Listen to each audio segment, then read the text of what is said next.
Buenas tardes, bienvenidos, bienvenidas a esta segunda actividad del Encuentro Cultural Unidos por las Décimas. En esta ocasión eh, estamos acá para la clase magistral, que estará a cargo del profesor Eduardo Albornoz. Bien, para comenzar, primero que todo agradecerles por estar acá en esta transmisión.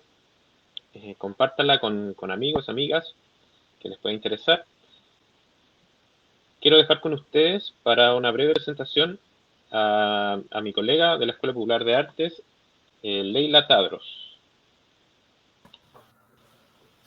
Buenas tardes. Nos da mucha alegría que se den un ratito en este precioso día de septiembre de harto sol para escuchar y aprender de un maestro respecto al viejo arte de las décimas. La Escuela Popular de Artes, ubicada en Viña del Mar, este año se encuentra ejecutando el programa Otras Instituciones Colaboradoras, OIC, del Ministerio de Cultura, que ha permitido el desarrollo del Encuentro Cultural Unidos por las Décimas. Recuerden que la semana pasada hubo una presentación también, mañana tenemos un taller, hay varias actividades asociadas, además de un concurso de décimas, especialmente para nuestros jóvenes, para que aprendan a valorar este arte.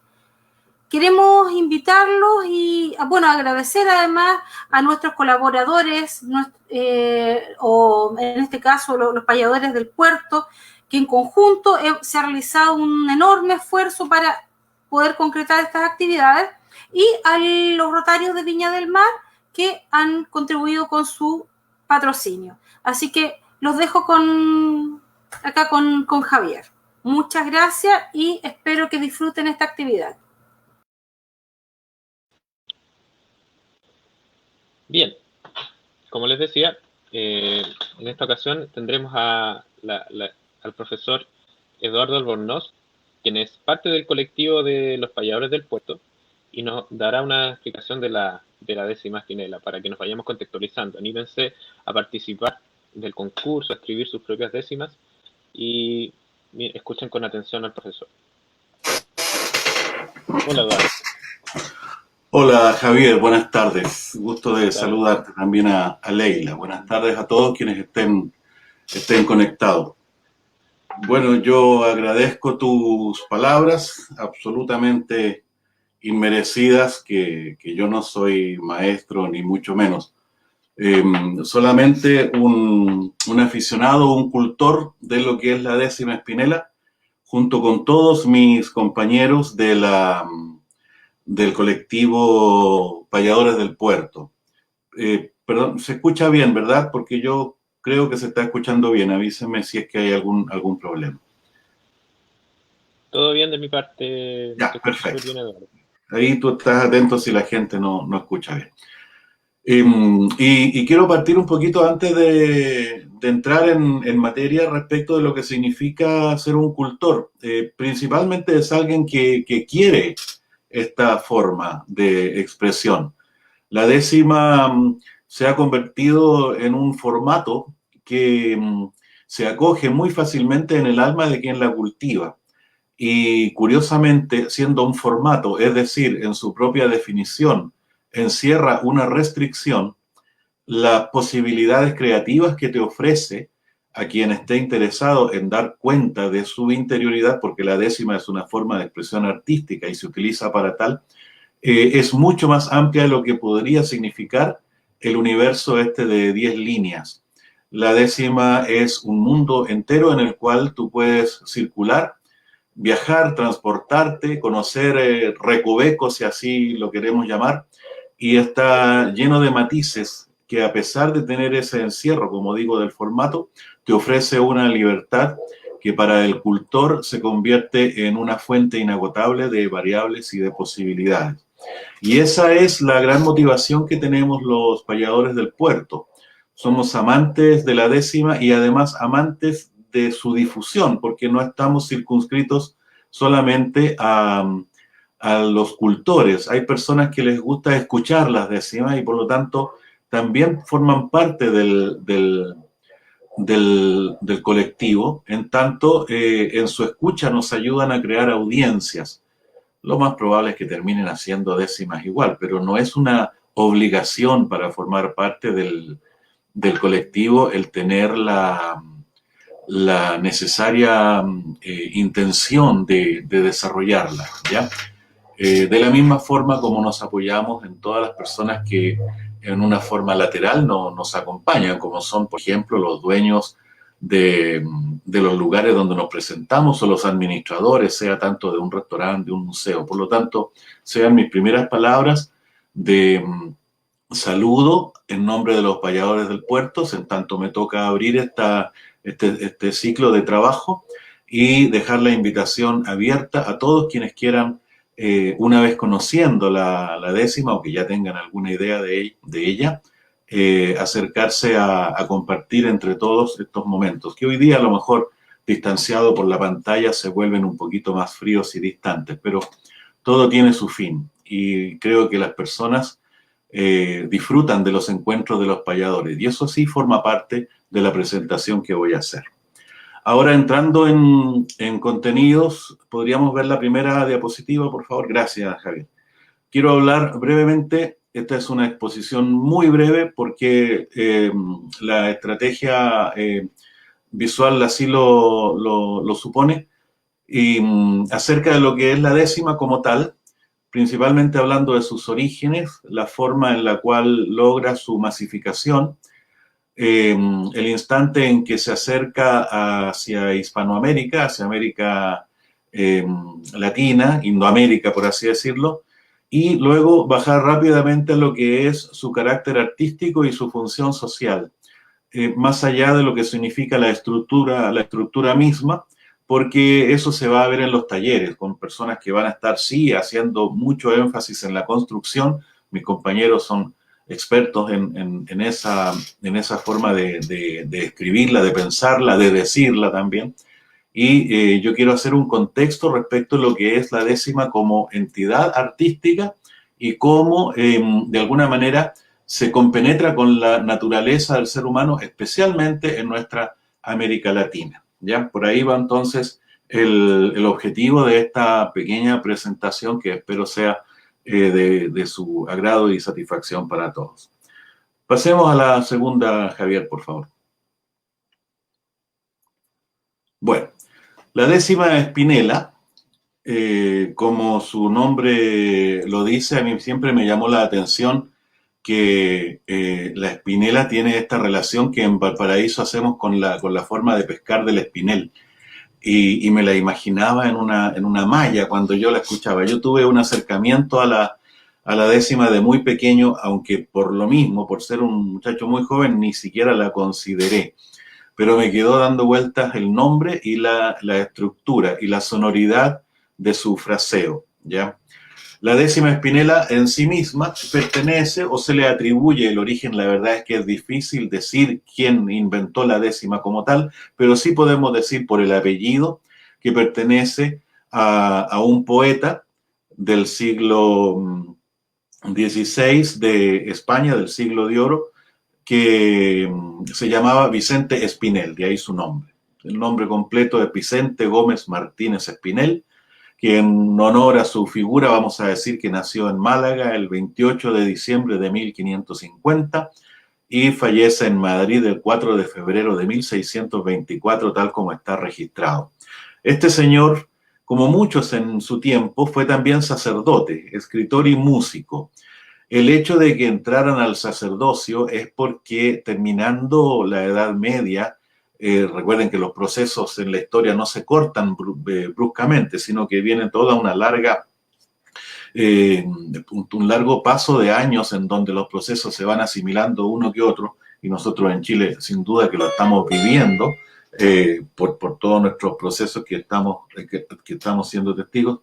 El proceso de finalización de la Edad Media en España, en Europa, se dio en un largo tiempo, ya digamos que tomó unos 100 o 200 años, si es que no me quedo corto. El hecho de entrar al sacerdocio es porque les permitía principalmente la subsistencia.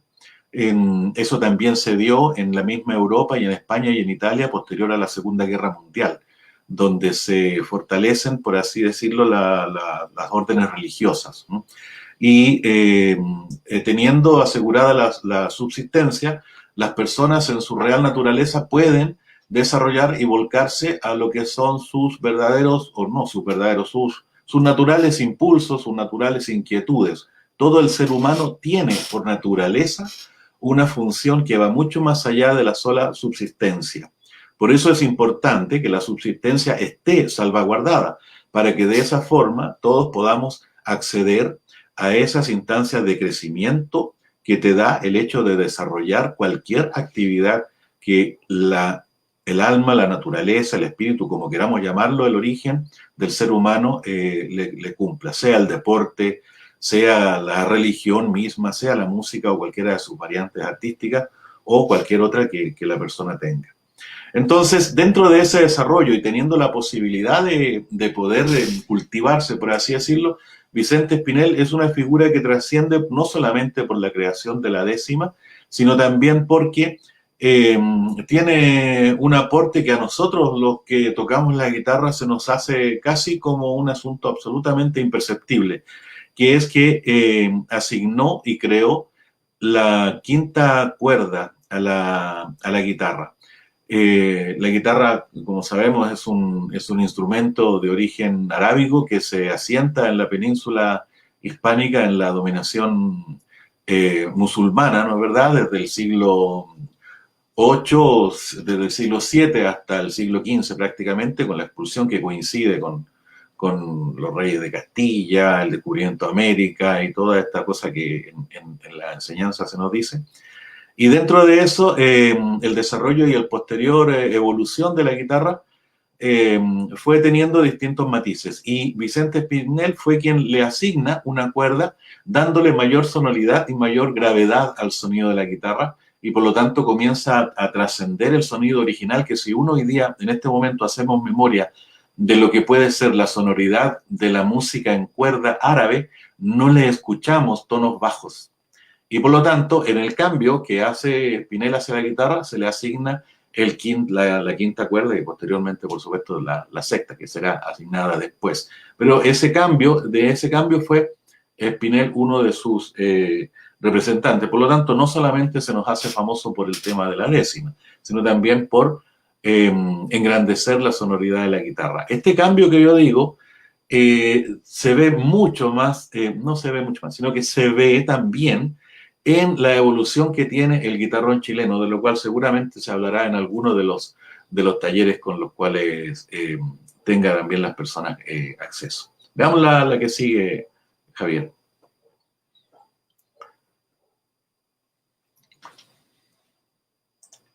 Ahí estoy, perfecto. La décima entonces se le llama décima espinela y tiene una conformación que se hace relativamente fácil de entender si visualizamos el esquema que está acá. Décima, valga, ¿no es cierto?, la perogrullada, implica que tiene 10 versos, ¿ok? Desarrollados escaladamente. La relación que hace Espinel de los versos es la que yo pretendo explicar en las sílabas que están puestas al lado de cada número. Vamos a suponer que la letra A representa una terminación sonora en la frase. Ya después vamos a hablar de los octosílabos y todo, pero supongamos que la letra A es la que finaliza. El verso 1 finaliza con eso, el verso 4, el verso 5. Significa que todos estos 3 versos tienen la misma terminación. Lo mismo con la letra B, ¿no es verdad? La letra C y la letra D. Significa entonces que la décima, si podemos señalarlo, tiene y se circunscribe a 4 sonidos terminales principalmente. Si la primera frase termina en on, la primera, la cuarta y la quinta deben terminar en on. Si la segunda frase del verso termina en era, la que sigue también debe terminar igual, en era. Por eso se representan con la misma línea. En el verso sexto cambia, por lo tanto ya no puede ser ni on ni era, sino que va a ser aso, ¿ya? Y el verso 6, el verso 7 y el verso 10 van a tener esa terminación. Y de la misma forma, siguiendo la misma lógica, el verso 8 y el verso 9 se representan con la letra D, que es el cuarto sonido, que podríamos decir que fuera hito, ¿ya? Y por lo tanto tendríamos todos los sonidos pertinentes a la manera en la cual se estructuran las líneas en la décima espinela. Esta forma de terminación, esta forma de ordenar, y también los 10 versos, no era, ya era común en la España del siglo XVI. De hecho, hay otras formas de décimas que tienen distintas variedades. Ya podría alternar A, B, A, C. En realidad había prácticamente un tipo de décima por cada cultor, ¿ya? Y por lo tanto estaba de libre disponibilidad para quien pudiera o quisiera representarla.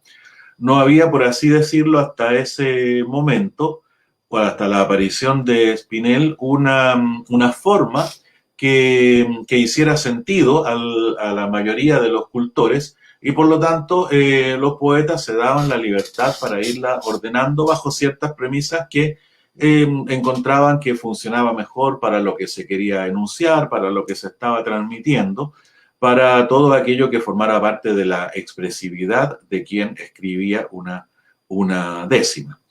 Se pedía también que las rimas, vale decir, la igualdad de sonoridad, tuviera una cierta relación lo más cercana posible. Eso se le llama rima consonante, pero también se permitía, y todavía es así en muchos casos, se permitía la rima asonante, vale decir, aquella que solamente expresa una relación no directa en el sonido. Por ejemplo, decir árbol con mármol, ya que son rimas parecidas, pero no es no igual.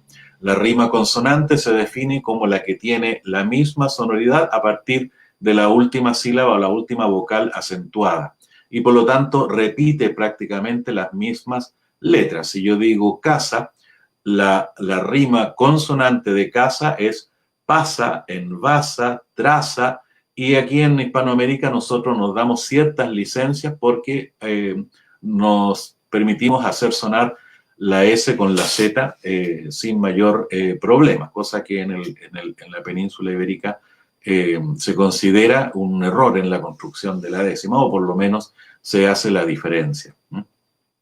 Entonces, para resumir, las décimas hasta Spinel podían tener distintas variedades, se organizaban sobre la rima consonante, manteniendo también una asonancia permisible, ¿ya? Y tenían la variedad que el poeta quisiera entregarle. ¿Cuál es la particularidad que le entrega Spinel a la décima? Es que la organiza sobre la base de dos series de versos que tienen una estructura muy definida. Fíjense, por ejemplo, que entre el verso 1 y el verso 4, la estructura es A, B, B, A. ¿De acuerdo? Se le conoce como redondilla, de ahí viene su nombre, porque en el fondo simula una circunferencia en donde el primero se encuentra con el último, ¿ya? Y si se fijan en el verso 7 al verso 10, se mantiene también la misma relación. Siendo de distinta sonoridad, se mantiene la estructura en la cual el verso 7 rima con el verso 10 y el 8 con el 9. Quedan como encerraditos el 8 y el 9 entre el 7 y el 10, y en el primero al cuarto quedan como encerrados el 2 y el 3 entre el primero y el 4. Eso significa que la décima de Spinella se construye a partir de dos cuartetas redondillas, así se le llama. Todo esto lo explicarán después mis compañeros en el taller, y que quedan unidas entre sí por dos versos que no riman entre sí, sino que mantienen una relación de rima con la cuarteta anterior, el verso 5, y el verso 6, que se proyecta hacia adelante con una relación de sonido con la cuarteta que sigue. Por eso el verso 5 mantiene la sonoridad A, vale decir, hacia la primera, y el verso 6 la proyecta hacia abajo. Pero además, el verso 5 y el verso 6 se construyen de tal forma que pasan a ser un nexo entre la primera cuarteta y la segunda cuarteta, vale decir, tal como cualquier, como la definición lo dice, se convierten en un puente entre una y otra, ¿ya? Esas características fueron las que empezó a entregar la décima de Spinella. Por ahí va el aporte, por así decirlo, los cambios. Yo creo que Spinell nunca se preguntó siquiera si estaba haciendo un aporte o no, simplemente lo hizo. Y otro muy significativo que es que el verso 4, y no sé si está acá o en el próximo, ahí lo veremos, se le asigna un punto, ¿ya? En tanto la primera redondilla opera como una entidad prácticamente cerrada, ¿ya? Y de esa forma se manifiesta de forma mucho más expresa las características de ser una entidad, otra entidad unidas por una tercera. Esa manera de estructurar la décima que de alguna forma formatea la manera en la cual se venía construyendo, es lo que yo creo Spinell, a juicio de los autores que lo han investigado, se propuso en función de su propia análisis, de su propia investigación. La verdad y la paradoja de esto es que Spinell presenta sus décimas, su ordenamiento nuevo en un libro que pasa a la posteridad, pero no necesariamente ni siquiera por el valor de las décimas que tenga. De hecho, Spinell, que le podemos llamar, sí, el autor de la décima Spinella, no alcanzó a escribir más de 10 décimas. Y lo resume en un libro que se llama Diversas rimas y las presenta. No es Spinell quien se encarga de fortalecer su trabajo, sino que son otras personas que se hacen cargo de eso. Bueno, para resumir la idea, en el cuarto y quinto verso hay una pausa, vale decir, el verso cuarto termina y el verso quinto y sexto se presenta casi como una subentidad dentro de la décima. El puente debe tener, a juicio de los cultores hoy día, principalmente el teórico de la décima, Alexis Díaz Pimienta, debe tener el puente una característica que de alguna manera lo diferencia de las demás, aunque oficia, por supuesto, de conexión. El quinto verso se liga al sexto, además el puente por encabalgamiento, que significa que en lo posible, lo ideal es que el quinto y el sexto verso no sean dos versos separados, sino que sea un solo gran verso de 16 sílabas, ¿ya? Eso significa que están encabalgados, vale decir que se entiende el concepto que se quiere decir solamente cuando se logra leer la totalidad de esos dos versos. La unidad del sentido se empieza en el quinto y se completa en el sexto. Y en general, en una décima se desarrolla un solo tema. Vamos a la siguiente, amigo, por favor. Bueno, entonces, en el siglo... Déjame pasar a mí. En el siglo entonces, bueno, un poquito me adelanté con lo que estaba diciendo. Esta décima, en el siglo XIV y XV, perdón, una décima era una estrofa de 10 versos, octosílabos. Cuando hablamos de octosílabos es una estructura lineal de sílabas en donde yo diría que más que hacer énfasis en que son 8, hay que entender que el acento de la línea final va a estar siempre en el verso 7, ¿ya? De esa manera es mucho más fácil entenderlo a mi juicio. Ahora, por proyección y por costumbre se le asume llamar octosílabo en tanto las 8 sílabas operan sobre el uso de las palabras graves, que es la que en castellano tiene la mayor cantidad en términos de la profusión que existen de palabras graves, ¿ya? No voy a entrar en este detalle porque la verdad es que esto se entiende practicando.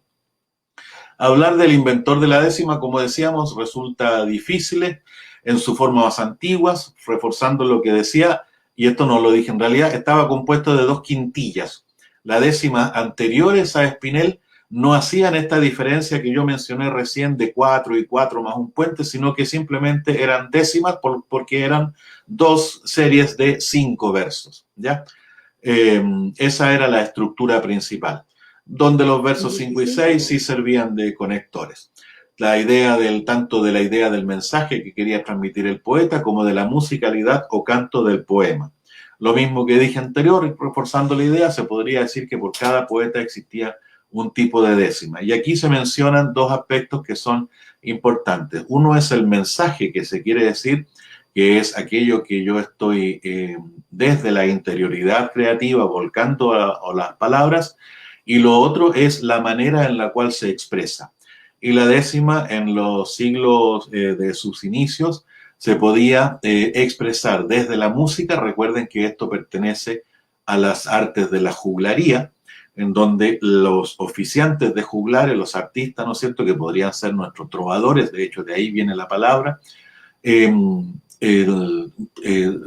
circulaban por los distintos estados, tanto sea desde las cortes hasta la gente común, ¿no es cierto?, los paisanos normales, y hacían sus recorridos entonando las canciones con las cuales daban cuenta de lo que era, por un lado, la vida en el ambiente de la corte, y por otro lado llevaban también a las cortes los pesares o las cosas que eran significativas para el pueblo sobre el cual el rey o el señor feudal, ¿no es cierto?, tenía poder. Esa labor del juglar es fundamental, porque hoy día en el actual poeta popular o eventualmente en el payador debe cumplir y cumple generalmente esa función. Es algo que no debemos olvidar, desde lo que es el origen de la décima como estructura. Al oficiante de la décima, en términos de que es un transmisor, es un recopilador, aúna los sentimientos de uno y otro lado y los vuelca para el conocimiento. Esa es una función que aún el poeta popular lo mantiene, y que yo creo que es parte de lo fundamental que hace la décima espinela, esta forma de expresión tan rica y que tanto valor nosotros le asignamos a quienes la cultivan. Yo, Javier, hago un pequeño pausa. Yo no tengo contacto aquí en la página del Facebook. Estoy viendo desde nuestra conexión. Por lo tanto, si tú ves que hay alguna pregunta, por favor me la copias al chat que tenemos para no dejarla en el aire, si eres tan amable. Pasemos a la décima, a la diapositiva que sigue.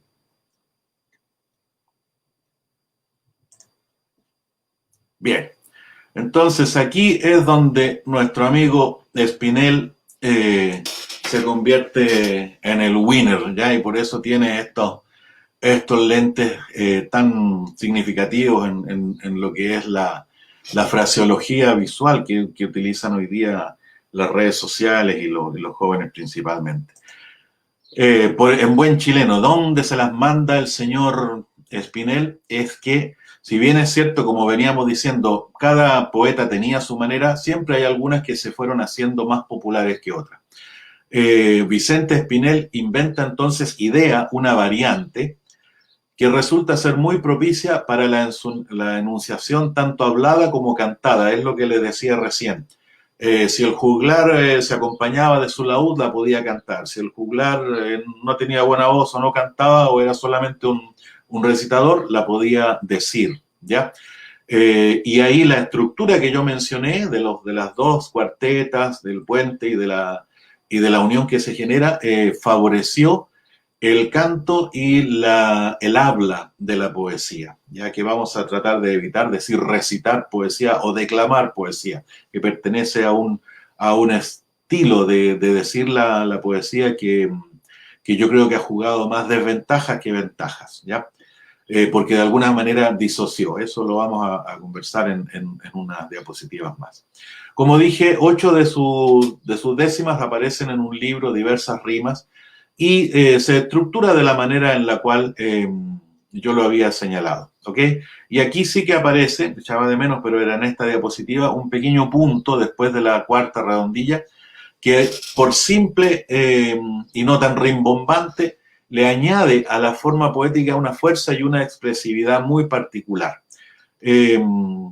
Porque cuando tú construyes desde la base de una pequeña sentencia de 4 líneas, una pequeña idea, y luego pasas a su desarrollo en las líneas posteriores, la coherencia y la relación, en palabras difíciles sería sintacto-sintagmáticas, es decir, de contenido y la forma con la cual tu estructura empieza a hacerse cada vez más sólida. Y eso es lo que hace que la décima espinela se mantenga en los anales de la poesía, ¿ya? Y sea practicada por prácticamente, valga la redundancia, todos los poetas de habla hispana que se llamen a sí mismos o que nosotros reconozcamos como poetas.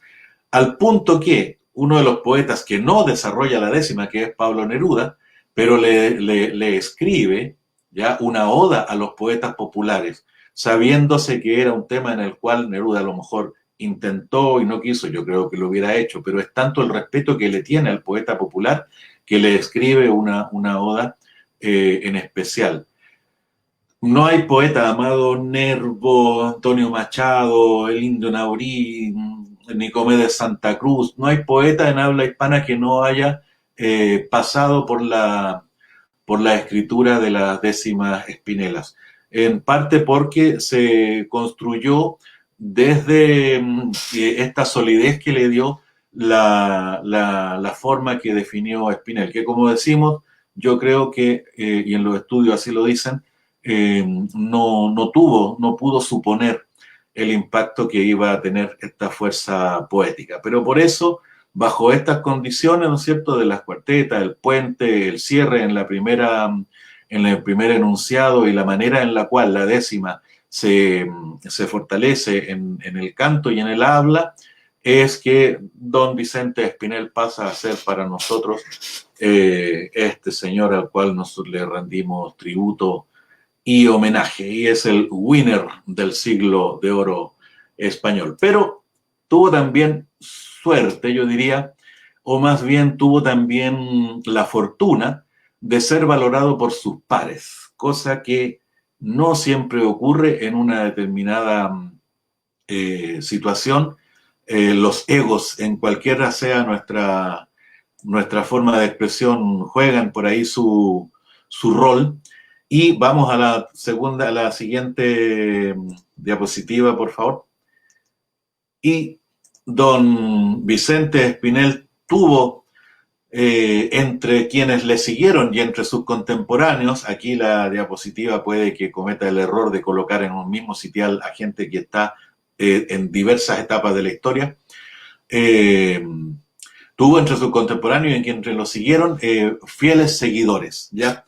Y cada uno de estos personajes se construye y forman el siglo de oro español. Vamos a excluir un poquito a Sor Inés de la Cruz, que es posterior y es de América, ¿no es cierto? Ya era mexicana. Pero Tirso de Molina, Lope de Vega, Calderón y Quevedo, Góngora, fueron entre cercanos y contemporáneos de Espinel quienes lo siguieron. De la misma forma, Miguel de Cervantes, si bien no escribe muchas décimas, lo menciona. Y Sor Inés de la Cruz hace un excelente trabajo, siendo una de las mujeres que, no sé, por alguna razón o sea, sí sé la razón, el patriarcado, se logra sobrevivir, ¿no es cierto?, a esta marea de machos con los cuales se rodeaban los poetas, y no todos mereciendo a lo mejor el término. De la misma forma que Sor Inés de la Cruz, hay otras mujeres que de a poquito han sido descubiertas o redescubiertas, y eso habla también de la situación que hoy día se hace mucho más evidente y menos mal comienza a ser superada en nuestra sociedad, como es esta cosa del patriarcado y del machismo. De todas maneras, gracias a estos amigos y compinches, y por eso están puestos así, gracias a este grupo de seguidores que podrían ser, si les tapamos las caras y guardando todas las proporciones del caso, los payadores del puerto de la época en España, es que la obra de Espinel pasa a la posteridad y con merecimientos que son en algunos casos muy solemnes, muy fuertes. Lope de Vega habla extraordinariamente bien de Espinel y le considera prácticamente quizá la figura más notable de su tiempo. La variante de Espinel fue la más arraigada y difundida por la originalidad y potencia que entrega, y porque además fue popularizado por los grandes genios de la literatura española del siglo de oro, junto a otros notables poetas que en tiempos posteriores le dieron fama y difusión mundial. Ya, por lo tanto, Vicente no estaba solo, hubo gente que lo apañó. Eso es fundamental en el trabajo de cualquier cultor de la décima. Vamos a la tercera, a la que sigue, para ir acelerando un poquito en tanto me estoy demorando. Vamos a la que sigue, amigo mío. Bien, la décima en Hispanoamérica. Retroceda un poquito, un poquito, por favor. Esa, la décima en Hispanoamérica. Hago aquí una pequeña mención de que en realidad con la llegada de los españoles, no literalmente, no es verdad, llegó también la décima en sus diferentes formas. Ya si Colón vino a conquistar por la cruz y por la espada, debajito de la manga traían sobre todo las compañías religiosas que lo acompañaban, la décima y esta forma de escritura con sus afanes y sus fines particulares. Por eso aquí, detrásito de la hoja está Sor Inés, porque ella no llega con los españoles, sino que es posterior, de alguna forma pertenece al ámbito latinoamericano. Vamos a la que sigue, Javier. Esa. La décima en España tuvo un esplendor durante el siglo de oro. Hay una anterior, me parece, no sé si la mandé todas. Déjala ahí nomás, no te preocupes, yo tengo aquí el control de la... la décima tuvo su expresión en España en el siglo de oro, en la época de los personajes que he mencionado, y después de alguna forma también va teniendo vaivenes, ¿ok? Van cambiando las estructuras poéticas y va quedando reconocida, pero no necesariamente vigente. En América, la décima, una vez que llega a América Latina, a Hispanoamérica, ocurre un proceso de folclorización de la estrofa, ¿ya? ¿Qué significa esto? Que los españoles que vienen a América, dado que no eran los mismos cultores, no eran necesariamente los poetas quienes llegaron acá, sino que eran gente que traía sus libros o que se sabía sus décimas, la traen simplemente en su forma más básica, es decir, la traen sin entonación ni ritmo musical. Y dado, como lo dije, que venía principalmente por las órdenes religiosas, la traen con una finalidad muy clara, que es la evangelización. Si alguno de ustedes, que son mucho más jóvenes, no sé quiénes nos están viendo, tiene la posibilidad de ver la película La Misión, la gente de mi generación, 50 por ahí, entre 40 y 50 la puede haber visto, queda muy clara la función que tenían las órdenes religiosas en la conquista de América. Y claro, la sonoridad, la facilidad de repetición y la forma de poderla expresar hizo que la décima se convirtiera en un muy buen elemento en los ánimos de evangelización que tenían estas órdenes. No sé exactamente si la evangelización le resultó con décima o no sin décima, pero la décima en sí, esta estructura, cala profundamente en la cultura tradicional, adquiere importancia y se folcloriza. ¿Qué significa eso? Que las personas dejan de utilizarla necesariamente para el fin que tenían los frailes, ¿no es cierto?, las cofradías españolas, y las empiezan a utilizar en los cantos de trabajo, en los cantos de serenata, se vuelve también canción de cuna, ¿ya? Comienza a ser una forma de expresión para las distintas situaciones que el hombre o la mujer iban expresando, aquellos sobre todo en los pueblos conquistados, ¿no es verdad?, en lo que eran las nacientes sociedades criollas o principalmente aquellas que quedaban socialmente más desprotegidas, como eran los que no eran ni conquistadores ni criollos, sino que las razas mestizas. Y ahí es donde la décima empieza a tomar una función social en sí misma. Y esto es fundamental porque desde ese proceso es que se arrastra hasta el día de hoy. Hoy mismo, en distintas partes de Latinoamérica, las comunidades se reúnen para asistir a expresiones, a contiendas, ¿no es cierto?, lo que le llamamos los contrapuntos, los repentismos, los guaquetes, todo lo que queremos decir, o las distintas formas en que se llama, y de esta forma las personas se produce lo que se conoce como el placer estético, de escuchar a otro, inventar o escuchar a otro las décimas que ha creado, ¿ya? Incluso no se necesita en muchos aspectos tener conocimientos o grandes estudios, hasta las personas, está comprobado, las personas ágrafas o analfabetas han sido capaces de poder desarrollar esta estructura, y de eso en Chile hay grandes ejemplos, porque en general los maestros que hoy día pueden estar en la última etapa de su vida, o los maestros que a ellos les enseñaron, en general fueron personas que no tenían que no tuvieron un acercamiento a la educación en forma tradicional, ¿de acuerdo? Entonces, desde esa base, desde esa folclorización, desde esa impronta hacia las clases sociales y la función que tiene la décima, es hacia donde se desarrolla lo que hoy día nosotros conocemos como poesía tradicional, o la poesía popular, o la poesía improvisada, recitada o cantada, sea payador o sea poeta. Ahí hay que hacer la diferencia. Lo que nosotros hacemos es poesía popular, ¿ya? Se le llama de esa forma en tanto pertenece a la gente, como una forma también de separarla del concepto tradicional que se tenía de poesía, en tanto le pertenecía a un personaje debidamente identificado con ciertas características. Esa definición que proviene del romanticismo, ¿no es verdad?, que donde se caracteriza el poeta como gran exaltador de los valores, quedó y se impregna, digamos, en cierta memoria de las personas, pero la poesía le pertenece a todos. La poesía no es patrimonio de nadie, sino que la poesía es el habla, y es la manera en la cual básicamente nos comunicamos. Lo que hacen los poetas, entre comillas, es darle una cierta estructura para poder de esa forma condensarla y poderla ofrecer de una forma distinta a la prosa normal, ¿ya?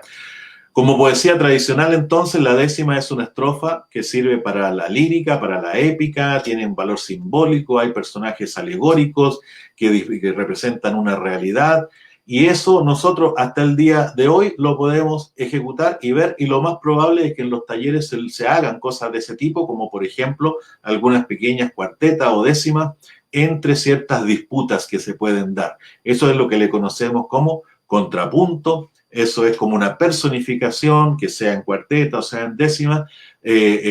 Hacemos el supuesto de ciertos enfrentamientos. Eso que es tan anterior se mantiene hasta el día de hoy. Vamos a la que sigue. De la misma forma, eso ya lo vimos. Vamos a la que sigue, Javier. Estaban un poquito alternadas en el orden. La que me parece que estamos ahí. Redondando lo que estoy diciendo, podemos encontrar narraciones en décimas sobre distintas situaciones históricas. Podemos hablar del hundimiento de un barco, un terremoto, un incendio. Hace poco hubo un torneo en la Genpoch donde el tema era la pobreza. El año anterior había sido el agua, ¿ya? Nosotros en Chile tuvimos una muestra muy clara de desarrollo de la décima en lo que fueron las liras populares, que se desarrollaron desde la segunda mitad del siglo XIX hasta la primera del siglo XX, que fueron publicaciones hechas prácticamente autogestionadas de los distintos poetas que se vendían en la calle, y que era la forma, por un lado, de subsistencia del poeta, pero además donde las personas daban cuenta, en la misma estilo del juglar medieval, de lo que ocurría. Y hay tal como aparece aquí en la diapositiva, dramas porque una mujer se convierte en un culebrón, hay uno que habla del reo que lo mataron en tal parte, es decir, se mantiene el tema de la juglaría medieval. El poeta le canta a lo que a él le hace sentido, y eso es fundamental para quien desee interiorizarse e internalizarse en esto, ¿de acuerdo? Cantamos a lo que nos nace del alma. Mis alumnos le hacen una décima a su perro, porque tienen esa necesidad de hacerlo. Lo importante es que exalte la figura de la mascota. Veamos la que sigue, amigo mío. En la décima improvisada, y haciendo aquí un poquito una pequeña pausa, porque estamos hablando de las décimas que se escriben principalmente, pero en la décima improvisada, que es otra de las variantes, no necesariamente el poeta popular tiene que improvisar, ¿ya? Y yo diría que sí se pide que el poeta improvisador tenga también algunos ejes escritos. El decimista, el repentista, el payador puede satirizar, criticar, contar los acontecimientos. Hay décimas de alabanza, humorísticas, hay muestras de ingenio simplemente o habilidad para improvisar. Está el tema de las décimas redobladas, donde es un ingenio, donde es una muestra de ingenio constructivo pero increíble, en donde se invierten el orden de las palabras en las líneas que siguen. La música que acompaña al mestizaje también, perdón, la música que acompaña a la décima es producto del mestizaje, porque se utilizan las adaptaciones nativas de los instrumentos que llegaron, la guitarra, el laúd, la de percusión, las marimbas. Esto se demuestra mucho más fuertemente, sobre todo en las zonas cercanas a los virreinatos, en Cuba, en Colombia, en donde la musicalización se hace un poquito más profusa, porque habían también mayores cultores de esos instrumentos. En Chile, el acceso del inquilino, ¿no es cierto?, a la guitarra, al revés, el acceso de la guitarra y los estudios de música estaba dado para los señores, dueños, patrones, ¿no es cierto?, dueños de las casas. Si en las mujeres principalmente, que eran las que aprendían la guitarra, que eran las cantoras, esa era la labor, la niña tenía que saber tocar. Si la niña no quería y la guitarra quedaba abandonada, probablemente algún inquilino recibía de regalo por buena fe o de alguna manera la guitarra, pero recibía solo la guitarra, no la instrucción, ni mucho menos las cuerdas. Por lo tanto, se las tenía que ingeniar para poder reestructurar según lo que la persona había escuchado, y por eso es que aparecen estas adaptaciones, y es lo que nosotros conocemos hoy día como toquíos o entonaciones, en donde prácticamente existe uno por cada cultor y por cada lugar. Por ahí van a conocer las entonaciones, la lazarina, ¿no es cierto?, que le pertenece a Salgado, la bucalemina y etcétera, que son lugares donde se desarrolló ese canto, ¿ya? Y esa manera. Por lo tanto, le pertenece a cada cultor. Como referencia, en España, que ya que viene desde allá, el único lugar donde el desarrollo de la décima se da en forma más o menos paralela a lo que es en América es en las Islas Canarias. En la península tiende a decaer. Veamos la que sigue, Javier. Bueno, de todo lo que yo he dicho, que espero no sea muy extenso ni se estén aburriendo, llegamos a la contextualización de hoy. Tomando las palabras de T.S. Eliot, la función de toda poesía es propiciar un placer estético y comunicar una sensación o experiencia novedosa, una nueva forma de comprender lo cotidiano o la expresión inédita de un sentimiento ya conocido. Eliot, que algo sabía de poesía, fue premio Nobel, ¿no es cierto?, se acercó a los grandes de la poesía terminada la Segunda Guerra Mundial, años 50, ¿no es cierto?, conoció de la poesía española. Él era americano, que se radicó en Inglaterra. El tipo además era un crítico, algo sabía, y define una definición que yo comparto absolutamente, porque además me hace mucho sentido desde mi propia ignorancia. Si alguien me dice que ser poeta es, además de propiciar un placer estético, porque es rico hacer poesía, es agradable cuando te calzan la palabra, cuando logras hacer, y es mucho mejor cuando comunicas esa experiencia hacia los demás, y cuando junto con todo eso te ayuda a comprender elementos de tu sensibilidad, estoy cumpliendo esa función. La verdadera poesía es individual y colectiva, porque no existe el poeta por sí solo. El poeta es poeta cuando lo escuchan y cuando lo define el otro como tal, ¿ya? Bueno, la realidad es así, ¿no es cierto? Sabemos que la percepción es la que crea la realidad.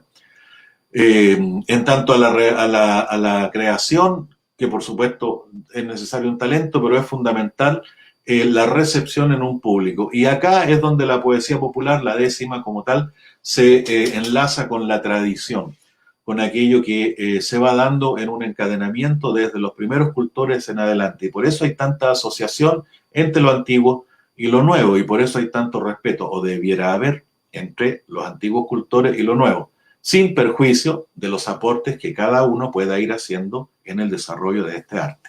En cuanto a la recepción, la poesía debe proporcionar un beneficio al individuo, un placer y una comprensión novedosa en lo colectivo. expresar un sentimiento común a aquellos que pertenecen a cierta cultura, y a los que no pertenecen a esa cultura lo deben expresar igual. Y esto nosotros, en la experiencia que tenemos con los payadores del puerto, es, creo, una de las mejores constataciones que podemos hacer. Las fotos que yo he recopilado, que son tomadas prácticamente al azar, es muy difícil que no haya habido un encuentro de payadores, un torneo en donde la alegría y el goce, porque es eso, si no es una alegría falsa, ni una alegría forzada, ni tampoco una alegría vulgar, donde esta alegría no haya sido propiciada por esta tremendamente agradable, por el placer estético de estar siendo parte de un proceso de creación, ¿ya? Tanto en lo que puede ser la humilde participación de un novato con un payador consagrado, como un poeta popular de renombre, o como en general la participación del público. Vamos a la que sigue, Javier. Bien. Este carácter individual y colectivo es el que define a la décima como poesía. Las décimas tradicionales, en la décima tradicional, el concepto de autor se pierde. Nosotros tenemos acá, y mi maestro, que aparece, el señor de bigotes, que está en el extremo derecho, es don Arnoldo Madariaga, quizás un baluarte de la décima y de este arte en Chile, tesoro humano vivo, desde el año 2018. Junto a él está su hijo, en el otro extremo de los brazos de ese gigantón que los abraza, y Arnoldo Madariaga hijo, y el señor del centro es un excelente y también maestro repentista colombiano. Todos los tres son quizá fieles representativos entre las imágenes que yo tenía de lo que significa el canto de tradición. Mi maestro, y maestro también de Paul, de muchos de acá, me dijo una vez que esta décima que está al lado, bendita sea tu pureza y eternamente lo sea, que hoy día se utiliza en el canto lo divino, ya prácticamente no tiene nombre, nadie sabe quién la escribió, y aparece entre los cultores como el legado de la tradición. El concepto de autor se pierde y de hecho también no importa. El olvido del autor es el comienzo del paso de la décima a la tradición. La mayoría de las veces el autor de las décimas tradicionales es anónimo. En otros casos no, pero ya prácticamente deja de importar. La décima que se cantan los payadores al final de cada encuentro que usualmente se hace, que se ordena la despedida, fue creada por Pedro Yáñez, entiendo también en un encuentro, no recuerdo exactamente con quién, pero ya prácticamente empieza a dar lo mismo. Simplemente se conoce como el canto de despedida. Y por lo tanto se difumina el autor, ¿ya? Si bien el producto del talento individual va a pertenecer y se asigna a la tradición, a los decimistas antecesores y a los que vendrán. Veamos la que sigue, Javier. Entonces, desde lo que estoy diciendo, la décima, y esto también es quizás lo último más importante que voy a decir, es que la décima cumple una función social para quienes se sientan llamados a practicarla.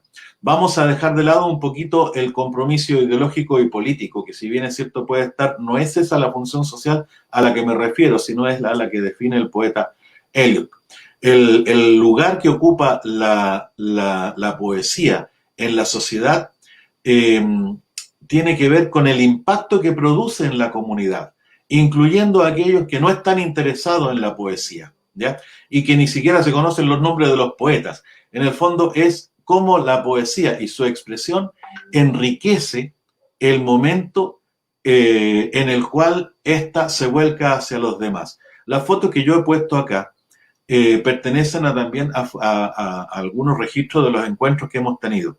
Y créanme que han llegado personas, mientras estábamos los payadores del puerto, en el lugar en que nos reuníamos, en la parada cultural en Valparaíso, han llegado personas que no formaban parte ni siquiera de la invitación, porque es un restaurante, llegaban marinos, por ahí me podrán corroborar la idea, marinos, turistas, personas que andaban buscando un lugar donde comer algo, y sin embargo, al encontrarse con los poetas, payadores y poetas populares, se han quedado porque la situación que se generaba ahí era de un enriquecimiento, más allá de lo que significaba el pasar un buen rato, ¿ya?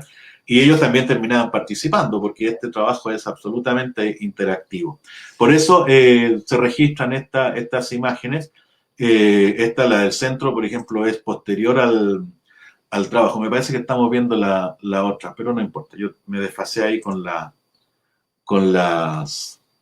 Ahí, perdón, estoy bien yo. Bien, pasemos a la que sigue.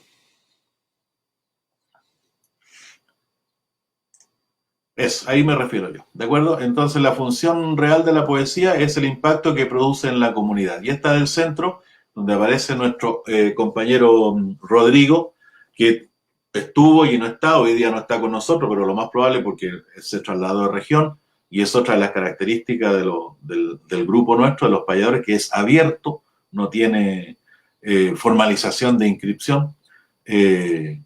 Son estas situaciones que se generaban después de los encuentros. Bueno, lo principal de ahí es el tema de la función social. La 10ª comunica, proporciona placer, pero también individual y colectivo. Las 10 son directamente accesibles a la gente, al pueblo, no hay una mediación, la gente participa en el decimista o el poeta y el público interactúa, el público le entrega los pies forzados, le entrega los temas sobre los cuales tratar, ¿ya? Y por lo tanto, sea o no cultor, la persona participa de igual forma en un encuentro. Vamos a la que sigue, esa, estamos en las últimas, y en ese sentido, la función concreta de la 10ª o de la poesía en este formato, la burla, la sátira, la crítica, todo lo que queramos, va a generar en la instancia de quienes la comiencen a practicar una relación que va mucho más allá de la escucha pasiva. El poeta se identifica con su gente e incluso con el lugar. Y esto lo quiero representar claramente en la presencia de 2 o de 3 de nuestros integrantes, principalmente en la figura central de la diapositiva del centro, que es Ruth Barrales, que es una mujer notable, excelente payadora, de una candidez y una calidez tan humana que es muy difícil no acogerla emocionalmente.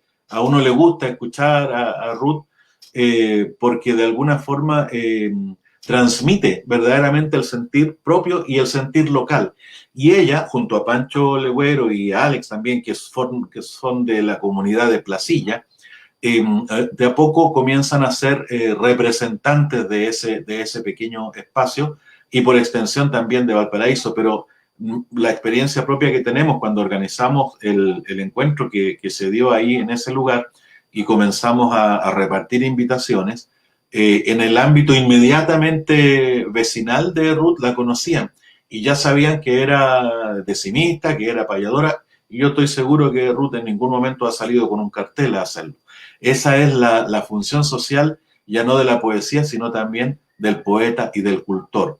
Esto es mucho más que la sola presentación de un arte, la sola, qué sé yo, expresión de una cierta habilidad, sino que es un compromiso social, en tanto yo voy a generar situaciones que a la comunidad le va a hacer bien. Ojo con eso, ¿ya? Esa es la labor del arte. Finalmente, en la última, amigo, vamos con la conclusión, que, bueno, es una experiencia colectiva y es una experiencia, es la expresión de experiencias compartidas.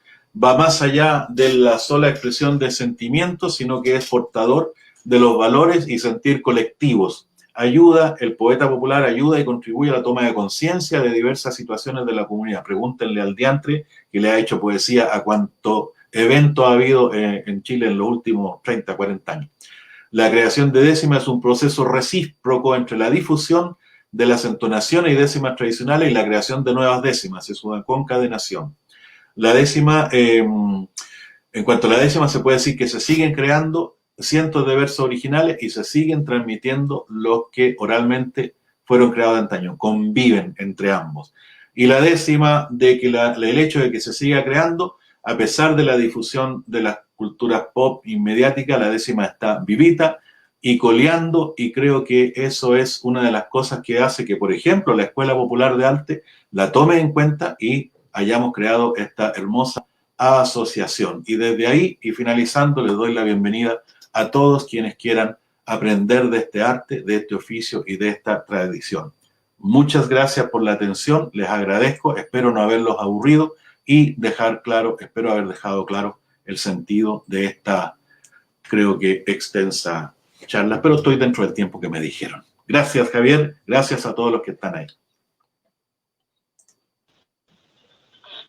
Muchas gracias, Eduardo, por tu gran contribución en esta clase magistral, que lo que busca es justamente que los estudiantes, no solo de la Escuela Popular de Arte, sino que los estudiantes de distintos ciertos lugares que podemos haber abarcado en este contexto virtual, y no solo estudiantes en la edad de estar en la secundaria, en la universidad, sino que los estudiantes de toda la vida, ¿cierto? Que somos varios y que muchos nos encanta seguir estudiando, ¿cierto? Durante toda la vida, sepamos un poco más de esta actividad. Bueno, decir, Eduardo, que estamos muy contentos con este trabajo, ¿cierto?, mutuo que hemos estado haciendo con el colectivo Valores del Puerto, de parte de la Escuela Popular de Arte, que queremos darle ese mensaje también aquí públicamente, e invitar, bueno, a aquellos espectadores que están acá, a aquellos que nos van a ver después, ¿cierto?, en línea, porque esto va a quedar en línea, invitarlos al concurso que hemos construido para que se animen a hacer estas décimas, para los aventureros de 12 a 18 años y forjadores de 19 a 25 años.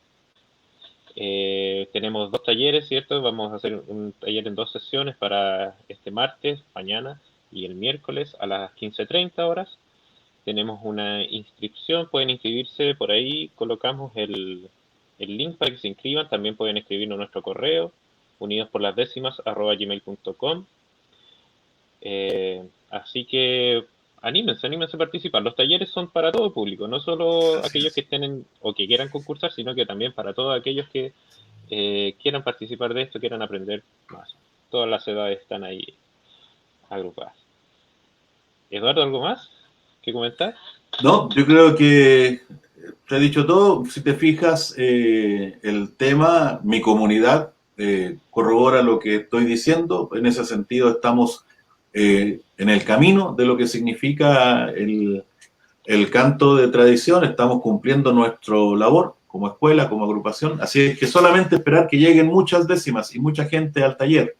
Los profesores son ya consagrados, con publicaciones, discos, premios, por lo tanto, gran experiencia, por lo tanto van a aprender bien, y eso es importante.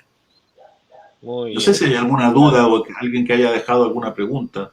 Yo no tengo acceso aquí a la página. Mira, por ahora vamos a anunciar algunos comentarios que nos dieron. Podemos ver, por ejemplo, aquí Héctor Castro, que está muy contento con la actividad que hemos estado haciendo. Muy agradecido también. Bueno. Gracias por compartirnos. También tenemos por acá a Claudio Pérez García, quien nos manda un bello saludo también del colectivo, ¿cierto? Sí. Y mira, la gran Ruth Barrales, con quien estuvimos, de quien estuviste hablando, ¿cierto? Aquí está con nosotros. Sí, muchas gracias, Ruth, por estar mirándonos. Mucha gente que Angélica Arancibia es una extraordinaria payadora, ejecutante del guitarrón, una mujer poeta 100% con una riqueza interior increíble. Ojalá que venga a Valparaíso luego. Bravo, aquí Magali también. Magali también. Bueno, para usted también, profesor, habían algunos saludos por ahí, lo estoy buscando. Y bien, pues creo que están todos muy animados, así que animamos aquí no solo, como decía, a los estudiantes de la escuela, sino que a toda la comunidad virtual, que de esta forma somos muy grandes, ¿cierto?, a participar de este encuentro. Nos quedan los talleres, luego la premiación. Bueno, de premios hay algunos audífonos, libros también relacionados con la temática para que se sigan ahondando. Excelente, entonces, pues, hay harta motivación para participar, que la gente no se quede. Exacto. Bien, nosotros ya quedamos hasta acá. Muchas gracias, Eduardo, por estar con nosotros. Nos seguiremos viendo en las Gracias a siguientes ustedes. actividades. Así que un gran saludo, un abrazo virtual, que estén todos muy bien. Nada más que decir, pues. Adiós, Eduardo. Muchas gracias, Javier. Gracias a todos. Un abrazo. Que estén Chao, muy bien. chao, que estén Chao, chao. bien.